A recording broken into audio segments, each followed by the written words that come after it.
Muy buenos días. Damos inicio a otra nueva emisión de nuestro programa Esto dice la Iglesia, de la Arquidiócesis de la Santísima Asunción y de Telefuturo como un servicio de todos los domingos desde hace 15 años. Y este servicio que queremos brindar hoy a la teleaudiencia de todo el país, de todas las diócesis del país, para todas las familias del país, es una orientación sobre la protección de menores y personas en situación de vulnerabilidad contra todo tipo de abusos, no solamente abusos sexuales, sino también hay otros tipos de abusos.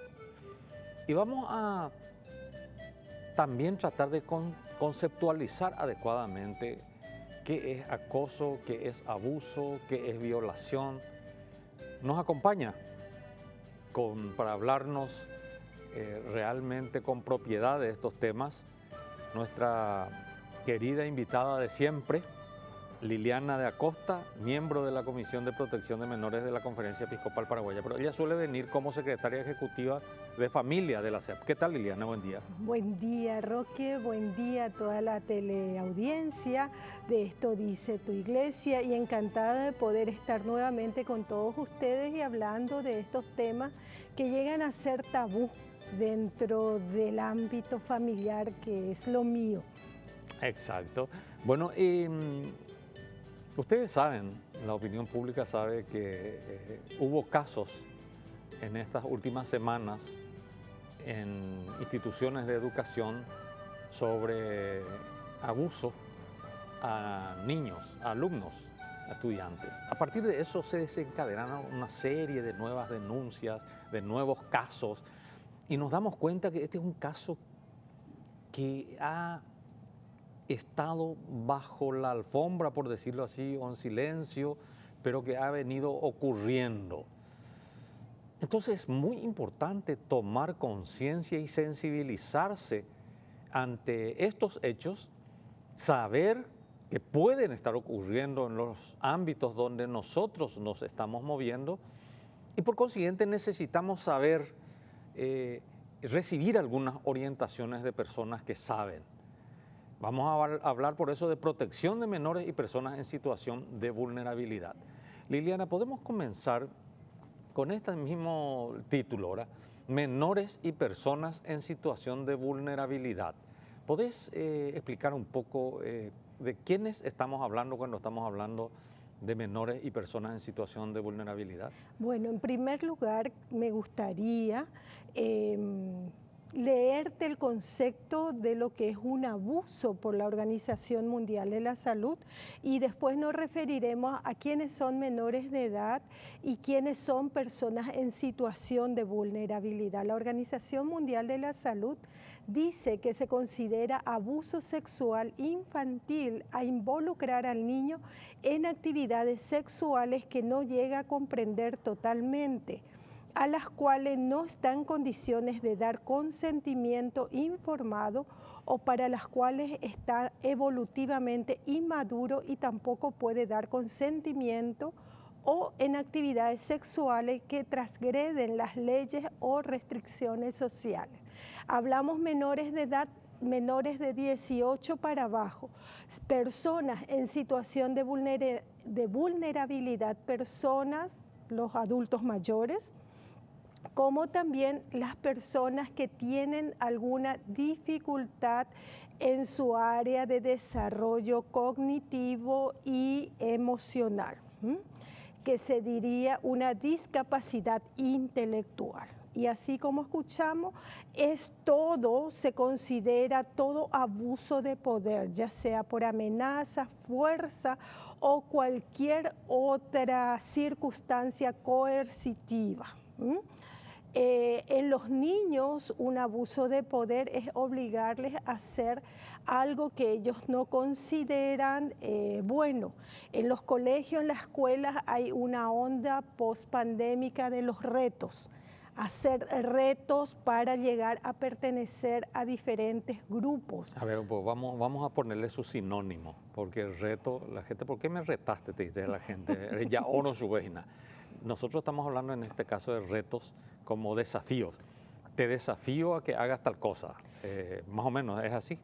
Es para pertenecer a los grupos. Por eso, pero el concepto nomás, Sí, en sí, vez de es reto, eso. usar Sí, te sí, desafío a que hagas esto para Sí. que seas parte de nuestro grupo. Sí, comenzamos por nuestra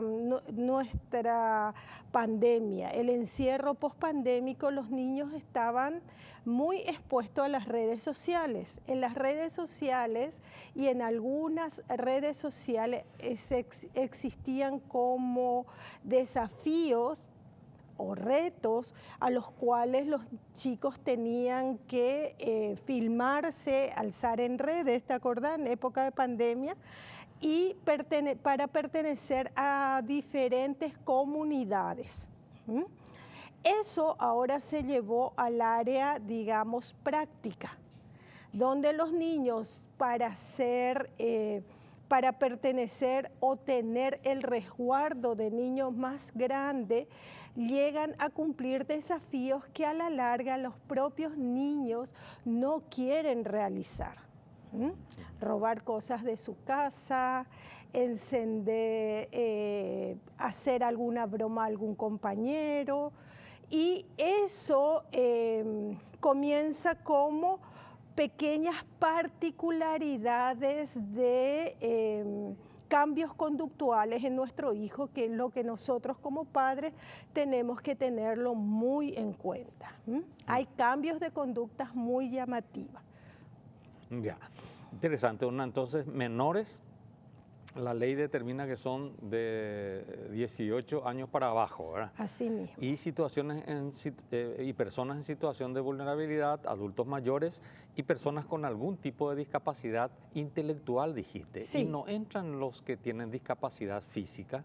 También entra, pero más están vulnerables los que tienen una incapacidad intelectual. Por ejemplo, algún retraso cognitivo, personas que tienen una edad biológica de adulta, pero que tiene un comportamiento de un niño de 5 o 6 años. Entonces son personas que muchas veces caen en situaciones de acoso o de abuso por sus iguales. Recordate, Roque, que todo lo que sea abuso tiene que haber una fuerza y tiene que estar inspirado por una autoridad de poder para esa persona. Ese es un aspecto interesante también. Igual es abuso, aunque sea un desconocido y compañía, pero es más grave cuando los que tienen el deber de cuidado con esos menores o con esas personas en situación de vulnerabilidad son los que cometen abuso contra estas personas. Hay una diferenciación en ese sentido de gradualidad y de mayor responsabilidad siendo responsable de esos menores o de esas personas, o la ley no diferencia eso? A pesar que te estoy metiendo en leyes, ¿verdad? Se me ocurre nomás la pregunta, pero es muy probable que lo hayas visto o escuchado ya en este trabajo que estás realizando, ¿verdad? Claro, en cuanto a leyes, no es mi campo, pero te hablo como psicóloga. Sí hay mayor culpa cuando el que tiene que hacer el cuidado es el que ejerce o de acoso o de abuso. Y hablamos en este caso de adultos mayores, los cuidadores de adultos mayores. Entonces, ¿cómo ejercen poder sobre los adultos mayores? Recordate que todo abuso es hasta simpático entre niños y adultos mayores. El abusador siempre empieza a sembrar miedo en la víctima. Te voy a dejar solo, a los niños le voy a matar a tu papá y a tu mamá, le voy a hacer esto, le voy a hacer aquello. Entonces, y a los adultos mayores, si son cuidadores, le voy a contar, le voy a hacer daño a tu hijo, o le voy a hacer daño, si no tienen hijos, que son los más vulnerables, a tu gato, a tu perro, a lo que fuese. Siempre es una fuerza que ejerce sobre esa víctima, fuerza psicológica. Eso es acoso. Eso es acoso. Exactamente. Me decías de la diferenciación que hay entre acoso, abuso y violación. Sí. Aunque sea comencemos, tenemos 3 minutos todavía en este primer bloque, ¿verdad? Sí, acoso es forzarle a una persona a realizar algo que la persona no quiera hacer, que vaya contrario a su ética, a su carácter, a sus principios. Abuso es cuando yo, por mi autoridad, lo que también lo dijiste, sobre todo cuando es una persona que me debe cuidar, adulto mayor, alumnos mayores en una institución, profesores de una institución, catequista en un ámbito, digamos, eclesial, sacerdotes, religiosos. El que me debe cuidar es el que me está ejerciendo poder y está trabajando directamente contra mi dignidad. Y está el abuso psicológico, el abuso sexual y el abuso emocional. Y después está la violación, que es violentar el cuerpo de la persona, ya sea de forma sexual o con algún otro objeto. Tiene que haber penetración. Para que sea violación. Para que sea violación. Y si no hay penetración, entra todavía dentro de del campo del abuso. Abuso. Ya, correctísimo. Bueno, no es correcto que esto, les digo, la conceptualización, de eso se trata finalmente. Y bueno, yo creo que podemos, para no iniciar una reflexión, podemos ir ya a la pausa y después, Liliana, sin perjuicio de repetir esto, porque hay personas que se enganchan después de la pausa recién al programa, sin perjuicio que repitamos algunas cuestiones que dijimos en este primer bloque, pero en el próximo bloque lo que me gustaría es que comencemos a ver un poco el tema de prevención, qué es lo que hay que tener en cuenta, orientar a las personas, a las familias que están viendo en este momento el programa, a los sacerdotes religiosas y religiosos que están viendo el programa, a los catequistas. Así es que estén atentos. Pausa y enseguida retornamos.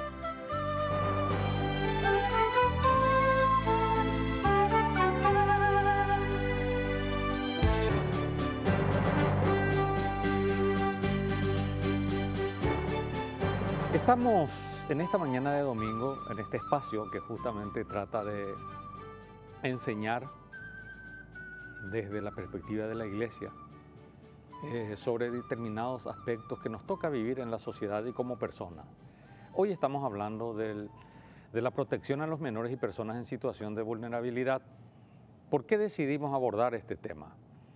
Porque es un hecho y es una realidad que surgió con mucha fuerza las semanas anteriores a partir de un colegio, en varios otros colegios y varias otras situaciones de abuso contra menores de edad, sobre todo en instituciones educativas, pero que han ido saliendo también, que el abuso se da en distintos ámbitos, fuera del colegio y la escuela también. Y no en pocos casos en el seno de la familia, me decía Liliana. Nuestra invitada de esta mañana es Liliana de Acosta.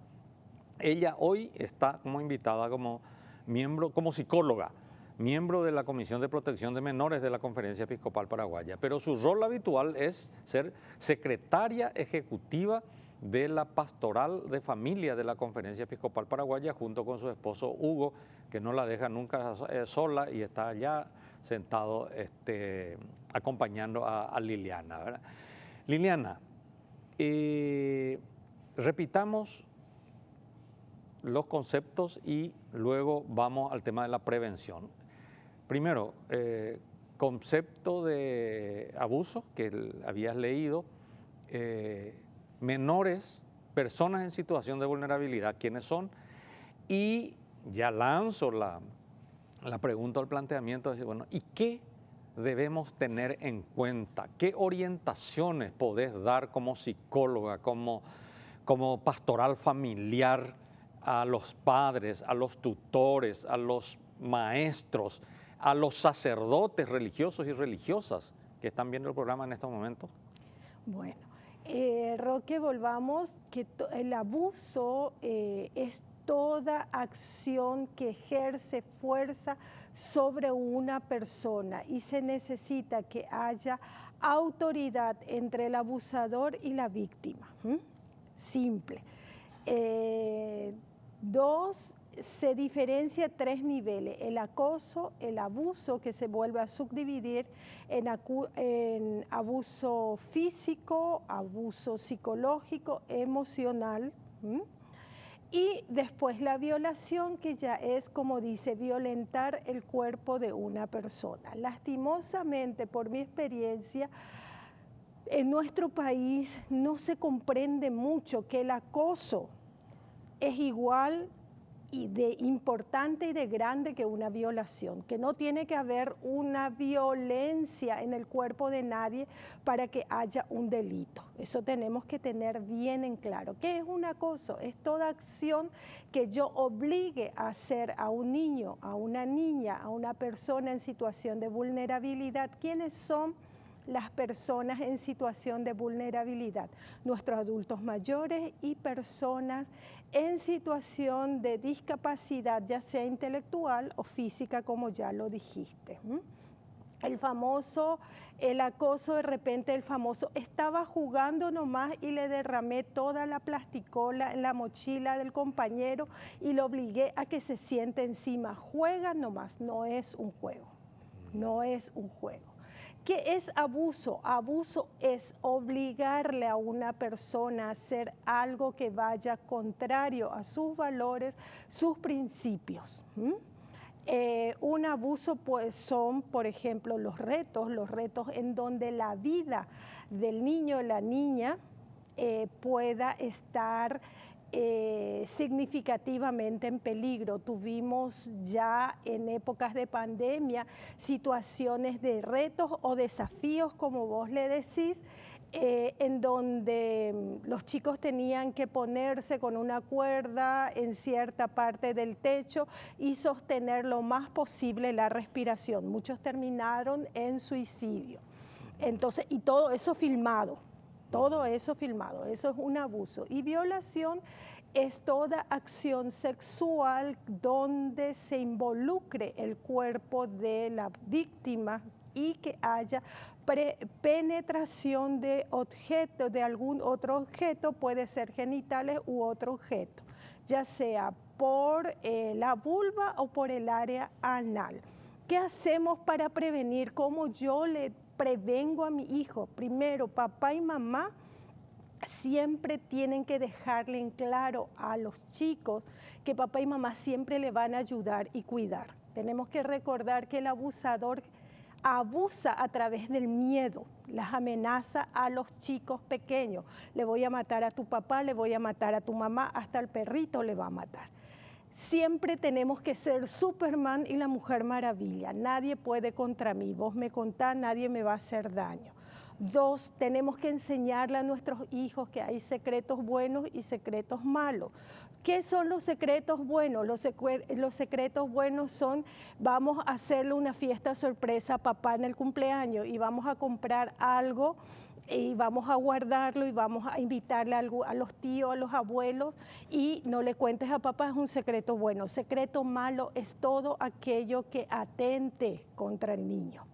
Que le hagan algo que no le gusta y que le diga no le cuentes a nadie, donde el niño se incomode. Eso es un secreto malo. 3, que nuestros niños tenemos que aprender a enseñarle, a educarle a nuestros hijos a decir que no, a gritar, a pedir ayuda, a zapatear, a armar alboroto si le están obligando a hacer algo que ellos no quieren hacer. 4, respeto por su cuerpo y sus decisiones. Los adultos tendemos a obligarle a nuestro hijo, besala a fulanito, besala a sultanito, que te alce no sé quién, y viste de repente como que la criatura se resiste y nosotros los adultos, no, déjale, tenés que besarle. Si el niño no quiere, no podemos obligarle. 5, Tenemos que enseñarle a nuestros hijos las partes de su cuerpo, a hablarle con claridad que existen partes públicas y partes privadas. ¿Cuáles son las partes públicas? Mi rostro, mi mano, mis pies, eso se ve. Todo aquello que hay debajo de mi ropa es parte pública y llamarle a... Parte privada. Digo privada, perdón, y llamarle a las cosas por sus nombres, a las partes de nuestro cuerpo por su nombre.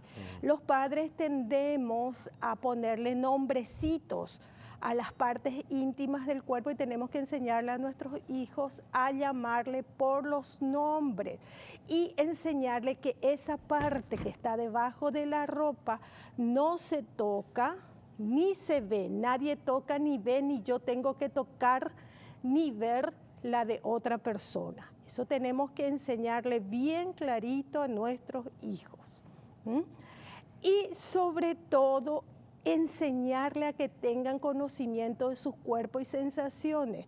Un error que solemos tender los padres también es que nuestro hijo se cae, le duele y nosotros en el afán de proteger a nuestros hijos hacemos que minimizar el dolor. Le decimos, no pasó nada, no te duele, vos sos hombrecito, vamos, no llores. No, que ellos entiendan la sensación de su cuerpo para que ellos puedan entender que ante situaciones y sientan sensaciones no agradables, puedan hablar. Eso se educa en casa, eso se previene en casa. Si como padres nosotros tomamos estos 7 pasos concisos, concretos, podemos prevenir muchas situaciones desagradables allá afuera. Qué interesante, 7 pasos. Pero una de las cuestiones que dijiste, que puede no interpretarse muy bien, porque pasaste muy rápido nomás, no es por otra cosa, cuando dijiste si los menores sufren o reciben amenazas, quieren atemorizarles por el lado de que le voy a matar a tu mamá, le voy a matar a tu papá, voy a matar a tu mascota. Dijiste nosotros, que hablen con nosotros, que nosotros somos Mujer Maravilla, dijiste, o Superman.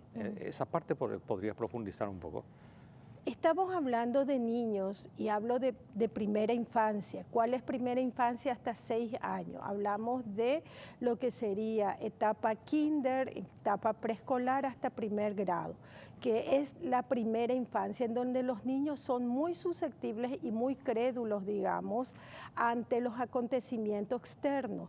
Entonces, muchas veces papá y mamá por el área o por el trabajo no tenemos mucho tiempo para dialogar con ellos o le vemos a la noche cuando ya están dormidos y a la mañana nos vamos cuando están dormidos. Entonces, darnos ese tiempo para infundirle la seguridad a nuestro hijo, que aquí está papá y mamá, y que papá y mamá no juzga, porque es algo que tenemos que tener muy en cuenta, que de repente como adulto tendemos a echarle o reflejar la culpa a nuestro niño. ¿Y para qué te fuiste? ¿Y por qué hiciste esto? O sea, no te juzgo, sino que estoy aquí para cuidarte y ayudarte. Por eso nosotros siempre decimos, como es la etapa de la fantasía, la Mujer Maravilla y Superman. O sea, que le quede claro al niño o a la niña que esa amenaza es relativamente infundada, porque de esa amenaza a que eso se concrete hay una gran distancia, por lo menos en estas circunstancias habitualmente, ¿verdad? Entonces, dejarle la seguridad al menor o a los menores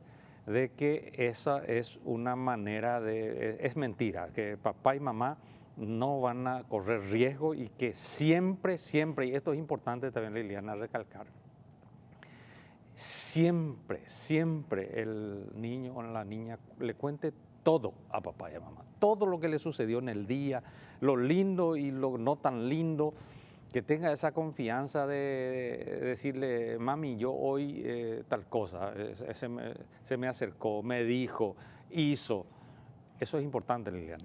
Sí, sobre todo para llegar a eso, Roque, tenemos que tener una dinámica de comunicación muy importante y desarrollar mucho la escucha a nuestros hijos, la escucha no solamente auditiva, sino también la escucha corporal. Empezar a notar cambios en las conductas de nuestros hijos que nos pueden llamar la atención cuando el niño de la nada empieza a hacer, vuelve a hacer pipí en la cama y ya tiene 7, 8 años. Cuando el niño empieza a presentar situaciones o conductas muy erotizadas, cuando el niño o la niña empieza a tener pesadillas. O sea, son conductas que tenemos que estar cuidando profundamente. Además, Roque, aquí este tema que tocaste es un tema tan amplio que tendríamos que tener varios programas para ir quitando puntillosamente muchas aristas. Claro, lo importante es en todo caso comenzar con esto y muy bien los 7 pasos para detectar y prevenir y proteger a los niños y niñas y a las personas vulnerables. Y vamos a hacer un listado de los aspectos que tenemos que ir abordando a lo largo de varios domingos para poder orientar mejor a la población desde el punto de vista legal, desde el punto de vista psicológico, desde el punto de vista religioso. Es decir, vamos a hacer, prometido. Gracias, Liliana, una vez más por tu disponibilidad para venir a compartir tus conocimientos y tu experiencia con la teleaudiencia. A la teleaudiencia también muchísimas gracias. Que tengan ustedes un muy buen domingo.